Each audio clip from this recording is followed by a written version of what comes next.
Hello again, parents and guardians and friends. I hope you've had a nice weekend and that your new week is off to a great start. So, last week in my first video, I talked to you all a little bit about the fact that in this post-COVID world, and even just in this world where we're all learning how to do life as parents together, we can sometimes feel like we are exiles or like we are in a strange land in strange territory. Especially as we become the primary caretakers of these kids that we love so much, our lives change and we may not always feel like ourselves anymore, and we may not always feel like our lives look the way we expected them to or the way that they should be. And we compare our kids' childhoods and experiences with ours, and especially when it comes to church and faith and spirituality, things just look way different than they used to.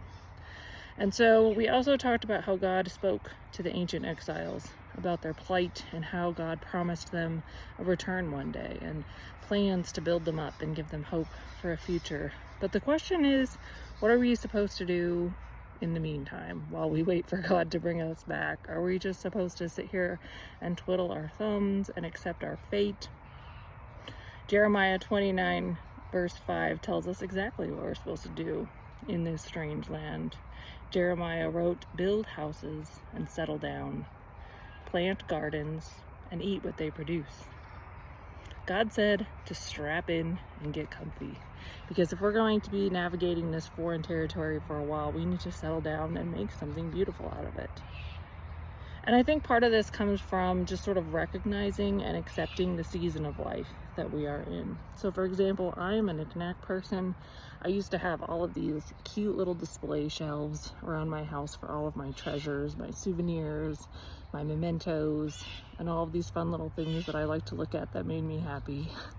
But now I have little people, and they like to climb shelves and they like to move things and they like to break things, and so this is just not the season of life for cute shelves or knickknacks for me anymore. This is the season for loud, bright colored toys and chaos, and so I am choosing to settle into this space. My treasures might be in exile, and while I wait for them to come back, I am planting a garden of toy baskets and little stations where my kids can play throughout my house. I'm also the kind of person who likes to show up and leave late to events. I like to be social. I like to be around people, but with small kids, again, this is not the season. And my desire to be extra social and to say yes to all the things is in exile right now, because my kids need and want my attention all the time. And it is really hard to be able to give as much of my time and attention to other things as I used to. It's not forever, and someday when my kids are older and inevitably think that I'm very lame, I will return from this exile. But in the meantime, I am building a home in my kids' hearts, and I am tending to a wild garden of instilling good values of my kids, trying to teach them right from wrong while frantically fighting against all of the weeds of their absolute and utter insanity. And I'm also planting a garden of support from other parents who are going through similar things, and letting friendships blossom through our shared triumphs and failures. And for those of you who have older kids, you might be in an even different season of life than I am in. Maybe you are a normally social person, but your life has been exiled or dampened by running around from one sports event or activity to another, and taking your kids to school and picking them up from school and taking them to friends' houses. And maybe you are a homebody who is being forced out of your chosen home, which is a place of relaxation, because you have to take your kids to all of these events and socialize with the other parents while you're there. It could also be that you're struggling with your kids who are pushing for independence and they don't want to do things with you anymore as much as they used to. They don't want to do things your way. They don't want to listen to you. They don't want to go to church.